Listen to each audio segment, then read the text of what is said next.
Hola, ¿cómo estamos? Vamos a continuar con una entrega más de esta serie de videos que estamos realizando y en esta ocasión vamos a platicar acerca del fundamento general del factor de corrección de Gibbs. Como ustedes recordarán, estuvimos platicando un poco acerca de este hecho de que si tenemos partículas distinguibles o tenemos partículas indistinguibles y que cuando tenemos partículas que son indistinguibles estamos contando de alguna manera más estados que cuando tenemos partículas que son distinguibles, ¿no?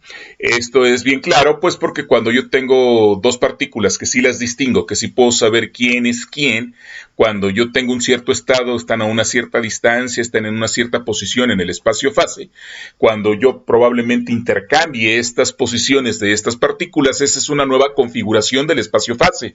Al ser una nueva configuración del espacio-fase, tendría que contar uno de los microestados. Entonces, al tener un intercambio de estas partículas, lo que yo tengo son dos microestados, ¿verdad? Sin embargo, cuando tengo partículas indistinguibles, no importa si yo las intercambio solamente estas dos partículas, al momento de hacer el intercambio, la configuración sigue siendo la misma. El estado se preserva, el estado se conserva y por lo tanto ese intercambio que yo tengo no puedo realizar un conteo del número de microestados. Y entonces esto, ustedes recordarán que, pues bueno, les platicamos cómo era esta situación y cómo es que, pues existía esa paradoja de Gibbs, al sentido que no se podían describir de alguna manera las propiedades termodinámicas a partir de la incipiente propuesta del ensamble microcanónico, y que para que pudiese de alguna manera cuadrar con las propiedades termodinámicas, pues entonces Gibbs se dio cuenta que lo que necesitaba era imponer una constante y entonces decir, bueno, estoy contando de más y digo desde el punto de vista matemático, tal vez desde el punto de vista estadístico, esa objeción de decir estoy contando de más e introducir esa constante, pues bueno, nos permitía de alguna manera el resolver efectivamente el problema, ¿no? Sin embargo, fíjense, aquí vamos a platicar un poquito acerca pues de estas cosas, ¿no?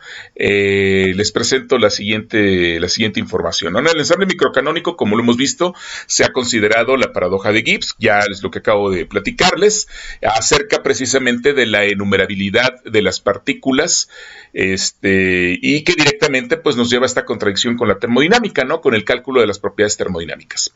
Por lo tanto, para poder resolver este problema, pues de alguna manera pudimos introducir esta corrección en el número de microestados en el ensamble microcanónico. Acuérdense, el microcanónico está dado por B y N y la omega mayúscula pues me está denotando el número de microestados en ese ensamble, ¿verdad? Y el factor de corrección que teníamos que introducir pues es 1 entre N factorial, ¿no? Entonces, pues acuérdense, ¿no? Ahora, yo voy a proponer aquí que yo tengo el número de microestados cuando tengo partículas distinguibles y el número de estados o microestados, ¿sí? Cuando tengo partículas no distinguibles. Técnicamente, mi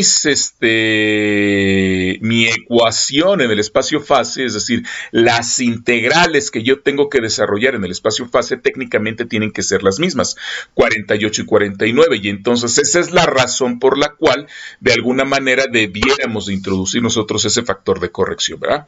Bien, aquí el índice D, ya les expliqué, el índice D nos está indicando partículas distinguibles, mientras que el índice ND me está indicando partículas que son no distinguibles, ¿no? Entonces, esto es lo que tenemos en este sentido, ¿no? Bien, esta corrección se introduce directamente tomada pues desde de ensambles arbitrarios, ¿no? ¿Sí? Entonces, si en cualquier volumen infinitesimal del espacio-fase son reemplazados de acuerdo con la siguiente, ¿verdad? Para partículas distinguibles, pues yo tengo muy bien mi integral en el espacio-fase, y entonces si yo tengo partículas distinguibles y las quiero llevar a unas partículas, o esta integral, a una integral de partículas no distinguibles, entonces, ¿qué tengo que hacer? Introducir el 1 sobre n factorial para cancelar de alguna manera el número de microestados que estoy contando de manera múltiple, ¿no? Entonces, por eso es que se introduce precisamente el factor de corrección de Gibbs, ¿no? En el caso del ensamble canónico, ya estamos en otro ensamble, acuérdense, ya estamos precisamente con las variables temperatura, volumen y número de partículas. La densidad en el espacio-fase, pues entonces viene dada por la siguiente expresión, la expresión 51, la cual sería evidentemente todas las coordenadas de posición en el espacio tridimensional, más las coordenadas de los momentos generalizados, cuyos momentos generalizados también los podríamos describir en el espacio de celeridades, ¿verdad? O en el espacio de posiciones. Muy bien, esto nos lleva precisamente a que esta densidad de estados, o esta densidad en el espacio, la densidad del espacio-fase, pues la podemos escribir en términos de la función de partición, que es la expresión z de t de in, y que va multiplicada precisamente por la exponencial de menos beta. Ya acuérdense que también describimos quién era beta, y adecuadamente pudimos nosotros describir que beta corresponde a 1 sobre kt por el hamiltoniano escrito pues precisamente en las coordenadas de posición y de momento, ¿no? Entonces la función de partición, pues desde luego, pues tendríamos que para el caso con partículas distinguibles, yo en este ensamble del ensamble canónico, yo puedo escribir mi función de partición. Aquí yo tengo precisamente el factor de la función de partición. Acuérdense que esto lo estoy sumando sobre todo el espacio, tengo que integrar sobre todo las coordenadas generalizadas y los momentos generalizados,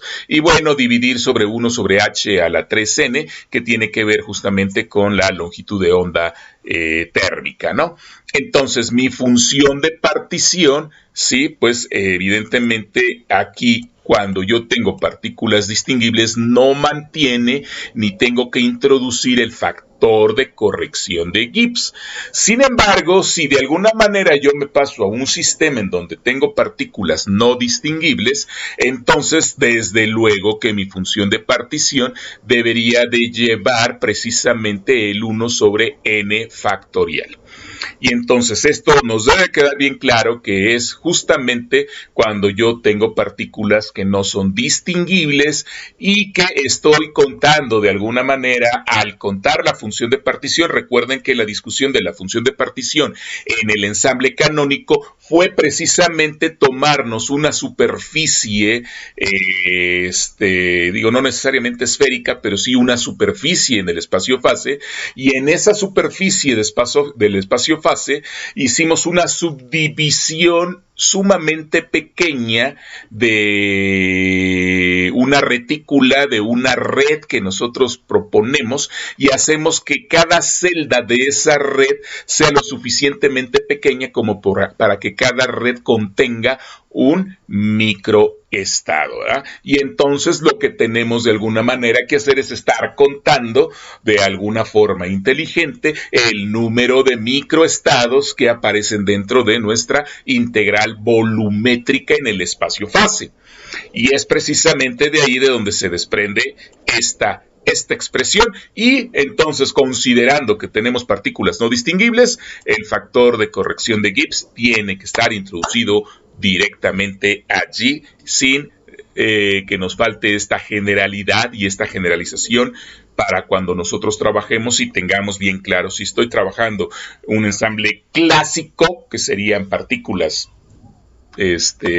distinguibles, y un ensamble de alguna manera ya semicuántico, cuántico, donde ya no puedo yo distinguir realmente acerca de las partículas, ¿no? Bien, ahora queremos ofrecer un poquito con más detalle el fundamento de esa generalización de las ecuaciones 50 a la 53 para ensambles arbitrarios, ¿no? Es decir, para situaciones distintas, ¿no? Evidentemente, toda la discusión de cómo introducimos el factor de corrección de Gibbs se hace directamente a través del ensamble microcanónico, y vuelvo a lo mismo, hacemos esa discusión también de hacer la subdivisión en esa superficie, hipersuperficie en el espacio-fase, y bueno, esto es lo que nos llevó a esta paradoja de Gibbs y a la introducción del factor de Gibbs, ¿no? Muy bien, entonces, la densidad en el espacio-fase ahora ya en un ensamble en general, vamos a pensar que estamos en un ensamble general, entonces pues la podemos escribir como una densidad que depende justamente de las posiciones en el espacio de cada una de las partículas, así como de los momentos generalizados de cada una de las partículas. Acuérdense, n mayúscula me está dando precisamente el número de partículas. Muy bien. Para partículas distinguibles denota la densidad de probabilidades por la partícula denotada, ¿no? La densidad de probabilidad para la partícula 1 de ser o de estar, más que de ser, de estar, ¿no? En la posición, ¿sí? R1, y al mismo tiempo, simultáneamente, de tener el momento asociado P1, ¿no? Entonces, nosotros de alguna manera, yo tengo una partícula 1 que está en un cierto instante, cuando yo me fijo en ella, en un cierto instante tomo la fotografía y la partícula se encuentra aquí, pero tiene un cierto momento que se está desplazando para allá. Entonces, la pregunta aquí es la probabilidad de que en algún otro cierto instante tú encuentres a una partícula P, ya no la 1, sino una partícula P, pero que se localice en esa misma posición con ese mismo momento asociado, pues ¿cuál es esa probabilidad? ¿Sí? Entonces, de alguna manera, dice, esto puede ser usado para calcular la densidad de probabilidades para alguna partícula arbitraria, ¿sí?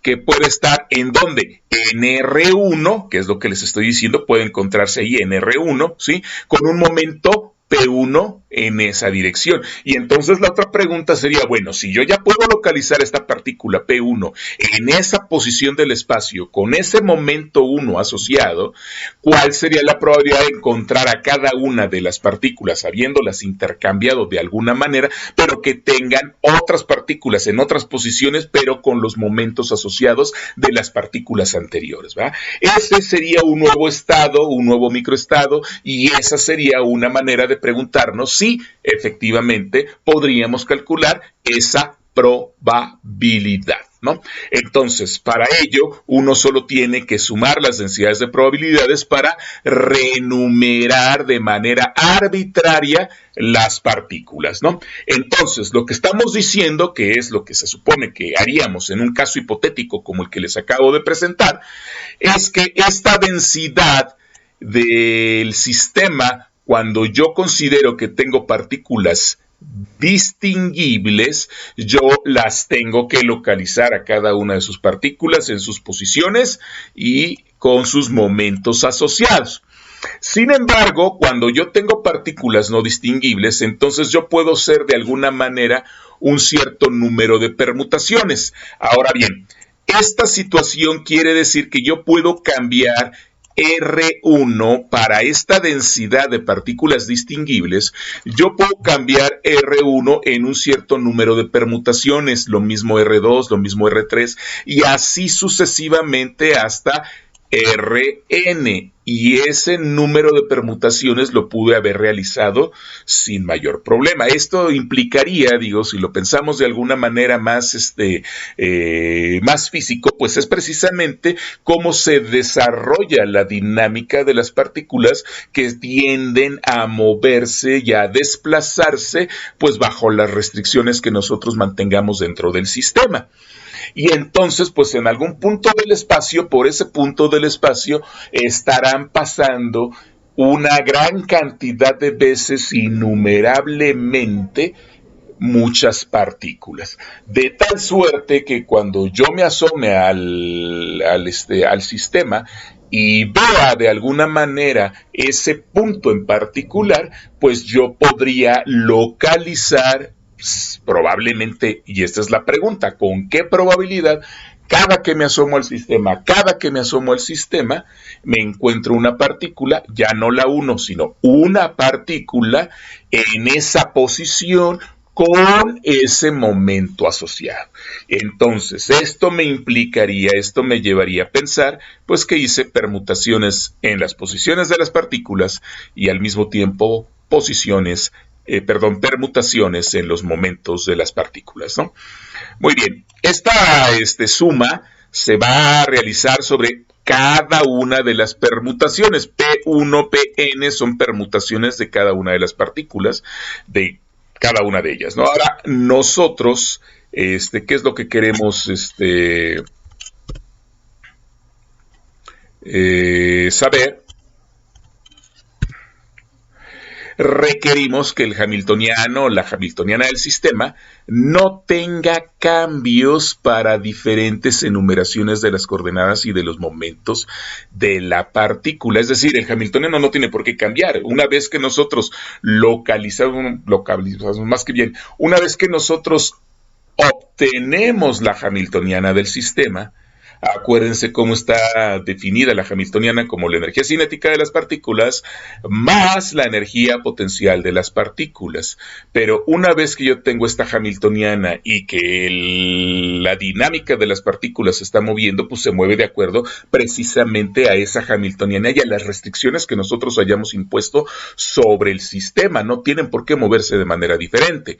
Esa es una. Y la segunda, pues entonces justamente no debería de cambiar si estamos pensando que es una hamiltoniana autónoma independiente del tiempo, pero al mismo tiempo también estamos pensando que evidentemente esta hamiltoniana está en relación con la energía mecánica total del sistema, la cual tendría que ser una constante de movimiento, ¿verdad? Entonces, pues lo que nosotros estamos pensando es que al momento de que se haga la dinámica del sistema y se desarrolle toda la dinámica de cada una de las partículas siguiendo precisamente la interacción que la hamiltoniana está proporcionando, pues entonces pues no debería de haber cambios para las diferentes enumeraciones de las coordenadas y de los momentos de la partícula. Por lo tanto, entonces, pues ciertamente la hamiltoniana en cada una de las posibles permutaciones que pudiésemos tener debiera evidentemente coincidir con la hamiltoniana que originalmente teníamos cuando decidimos de alguna manera conocer y saber las posiciones y momentos de todas y cada una de las partículas, ¿no?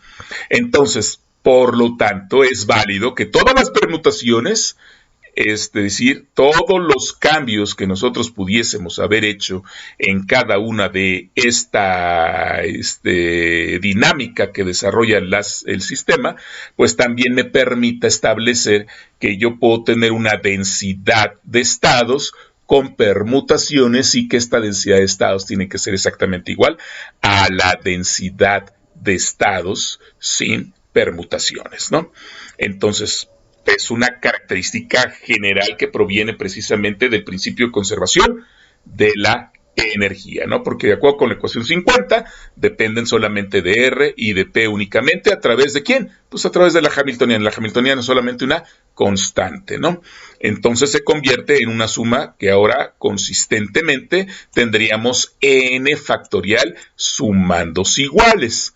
Por lo tanto, para poder establecer una relación entre el caso cuando yo tengo un caso de partículas distinguibles y cuando tengo un caso de partículas no distinguibles, en donde en ambos casos, ¿sí?, pude lograr hacer una permutación o un conjunto de cambios y permutaciones de posiciones y de momentos asociados a cada una de las partículas, entonces por cada cambio voy sumando precisamente esos cambios y esas permutaciones y al término entonces como todo debe de ser constante, me debe aparecer precisamente el factor de n factorial, que serían las sumas de todos los posibles cambios que yo realicé dentro del sistema. Y entonces, fíjense, la expresión número 56 me está diciendo, tú tienes partículas distinguibles, y entonces, pues tú sabes que cuando hagas un conjunto de permutaciones, tu densidad tiene que ser constante. Y en el caso de la ecuación 57, tú dices, tú tienes un conjunto de partículas distinguibles, pero tú quieres pensar que tienes ese conjunto de partículas no distinguibles, y entonces por cada permutación que tú hagas tienes que ir contando los cambios que estás realizando para que la relación que te dé de la densidad de estados cuando tú tienes ya tu conjunto de partículas que hiciste muchas permutaciones entre posiciones y momentos, entonces te arroje un factor de n factorial en el caso en que tú pensaras que tu sistema es un sistema completamente de partículas distinguibles, ¿sí? No quiero tampoco que piensen que es esto de una manera muy simplista, ¿no?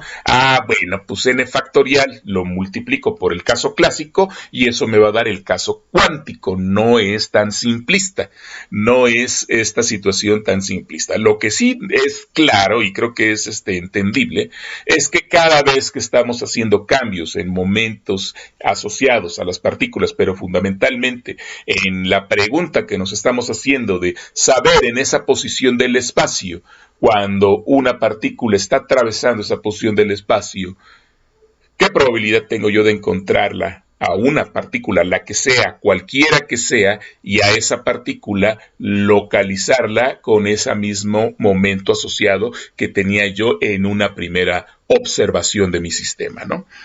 Bien, entonces este factor que aparece aquí pues es precisamente pues el conteo que vamos teniendo precisamente de la posibilidad de esas permutas o de encontrarme a distintas partículas, ¿verdad? Y entonces me permite establecer una relación entre el sistema cuando tengo partículas no distinguibles y el sistema cuando tengo partículas distinguibles, ¿no? Entonces, pues aparece justo el factor n factorial, el cual también es obtenido si en lugar de z de d, pues ocupáramos la z de n de d, ¿no? Sí, y entonces se inserta en la ecuación 51 y ahora no tendremos que encontrar el fundamento, digo, no tendríamos que justificar de alguna manera, ¿no? Sino lo único que estamos tratando de decir es que ya queda de alguna manera desde el punto de vista físico justificado que preguntándome por la probabilidad de encontrar a una partícula en la misma posición con el mismo momento asociado, si las partículas que tengo fueran no distinguibles, pues entonces estaría contando estados de más, ¿no? Muy bien. Entonces, vamos a ver este caso que tenemos aquí.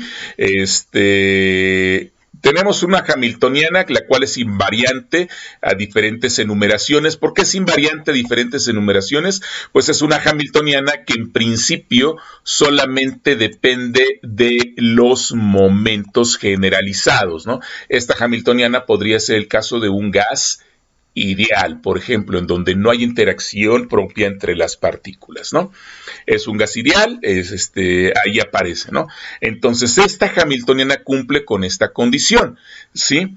Entonces, aquí el último índice P de P, o sea, este es el momento de permutación. Estamos pintando en color negrita porque corresponde a un vector. Lo voy a pintar también de acá en color negrita, y entonces fíjense, esta hamiltoniana que está pues sobre todo el espacio fase que va desde igual a 1 hasta 3n, acuérdense que por eso contamos el espacio fase, 3 coordenadas de posición, 3 coordenadas de momento, y entonces solamente esta hamiltoniana pues es una hamiltoniana tipo gas ideal que depende nada más de ¿quién? De la energía cinética. Esta que tengo aquí es la energía cinética de las partículas, ¿no? Cuando yo veo esta hamiltoniana en ya cambios y en permutaciones de partículas, pues evidentemente pues cada momento ya fue cambiado, ya fue permutado, ya fue de alguna manera si lo quieren pensar así, alterado, el cambio en el momento se le asoció a otra partícula y esa partícula puede pasar por algún punto del espacio y puede repetir ese mismo punto del espacio con esa misma cantidad de movimiento que pueda llevar. Por lo tanto, entonces esta hamiltoniana resulta ser invariante, ¿verdad? Siempre hay una igualdad. Sin embargo, veamos el caso ahora de una hamiltoniana. En este caso, si nosotros le agregáramos a nuestra misma hamiltoniana, ¿no?, que teníamos acá, ¿sí? Esta la voy a borrar porque estaríamos diciendo que es cierto que eso es correcto. No. Entonces, fíjense, esta hamiltoniana solamente depende ¿de quién? Solamente depende de los momentos generalizados, ¿sí? Bien, como esta hamiltoniana solamente depende de los momentos generalizados, al agregarle una contribución potencial, esta contribución potencial, fíjense, por el término que yo tengo aquí de 1/2 de m por esa omega cuadrada, me parece que es una contribución de tipo armónico, ¿sí? Es decir, esto ya parecería que yo tengo tal vez un resortito entre las moléculas y entonces ya tiene alguna restricción entre ellas y las moléculas lo único que tienen es una cierta capacidad para poder, ¿qué?, para poder oscilar entre unas y otras, ¿no? Y entonces, esta es la situación por la que nosotros vemos que esta hamiltoniana, fíjense ahora, esta hamiltoniana depende ahora de la posición R. Acuérdense que los potenciales, de manera general, el potencial generalizado y los potenciales de interacción cuando son potenciales conservativos, una de las condiciones que pedimos para el potencial conservativo es que precisamente este potencial conservativo sea dependiente única y exclusivamente ¿de quién? De la posición. Entonces, el término que estamos agregando aquí, este término es un término que es un potencial conservativo, depende de la posición y tiene aquí un vector, este es el vector de posición, rxy más j más rz k, es un vector de posición en las coordenadas que ustedes gusten, ¿no? Yo se las recité ahorita en coordenadas rectangulares, y luego tiene asociado un vector de posición, pero que este vector de posición B es constante. Este vector es fijo, de alguna manera se están midiendo precisamente las distancias respecto de un punto fijo. En el caso, si lo pensamos que este es un potencial de un oscilador armónico, podríamos pensar que este punto B de referencia lo que me estaría indicando es precisamente el punto de equilibrio del atomito que va a estar oscilando. Ahora, acuérdense que tengo un sistema de muchas partículas y entonces pues, están oscilando, podríamos describir ahí los múltiples modos normales de oscilación que puedan tener esa red que pueda existir dentro de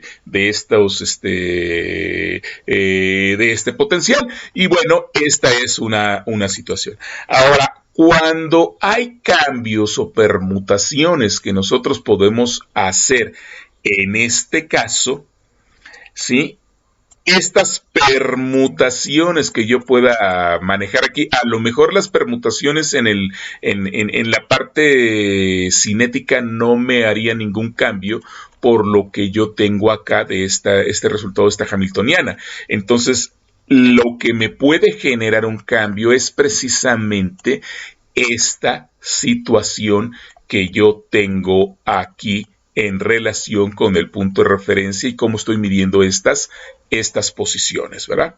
¿Sí? Entonces aquí, desde luego, la enumeración de las coordenadas es cambiada y en general la segunda suma, es decir, este término, ¿sí?, tendrá cambios dado que el vector BI es un vector fijo, ¿sí? Y no es lo mismo que yo esté en esta posición y esté midiendo esta posición, ¿sí?, a que yo tenga una posición más alejada y entonces mira esta posición. Por lo tanto, allí sí va a haber algún cambio, ¿sí? Entonces, fija el potencial cero, es lo que le estaba diciendo el estudiador, y no es renumerado, ¿verdad? Es decir, cuando yo cambie de posición a la partícula, pues evidentemente esta diferencia o esta distancia, porque este es constante, no puedo cambiar esa constante, no puedo cambiar el punto de referencia, por lo tanto esta distancia va a ser mayor o menor, digo, dependiendo a dónde la mueva, ¿sí? Luego entonces, pues esta distancia que me aparece aquí al hacer la permutación no va a permanecer invariante, ¿verdad? Va a ser términos más grandes o más pequeñitos que harían desde luego indiscutiblemente que mi hamiltoniana cambie. Y si mi hamiltoniana cambia, pues entonces evidentemente, ¿qué pasa con la energía? La energía estará cambiando. Y entonces, pues precisamente, pues una de las cosas que nosotros tendremos que hacer es considerar que en el caso que yo tenga partículas distinguibles, ¿sí? Que yo las pueda distinguir unas de otras, voy a tener mi densidad de estados sin el factor n factorial. Y cuando yo quiera tratar partículas no distinguibles, voy a tener que dividir por el factor de n factorial que aparece de manera natural al considerar precisamente las permutaciones de las partículas y sus momentos y en el conteo del número de estados accesibles al sistema. Correcto, entonces pues con esto queda clara la razón de el por qué el término de n factorial 1 sobre n factorial es introducido cuando tenemos partículas no distinguibles. A partir de ahora tendremos que decir, y si mi sistema es un sistema de partículas distinguibles, nanáis, no utilizo el 1 sobre n factorial. Y si tengo un sistema de partículas distinguibles, entonces necesito introducir, no por compromiso, no porque así lo haya dicho Gibbs, sino porque hay una razón de peso en realidad desde el punto de vista físico en el asunto de las permutaciones, y entonces introducimos esta constante, 1 sobre n factorial, para que los cálculos ahora sí puedan ser equivalentes con lo que tenemos en el caso de la termodinámica. Correcto, pues voy a dejar aquí esta sesión y les voy a poner una serie de ejemplos en breve. Estoy grabando con ustedes estos ejemplos. Vamos a ver el gas ideal. Vamos a ver también después del gas ideal, vamos a revisar el gas ultrarrelativista y luego vamos a revisar el oscilador armónico. Entonces, en breve les estoy colocando estos videos para que ustedes los puedan seguir y el material de igual manera. Nos estamos viendo en la siguiente sesión. Chao.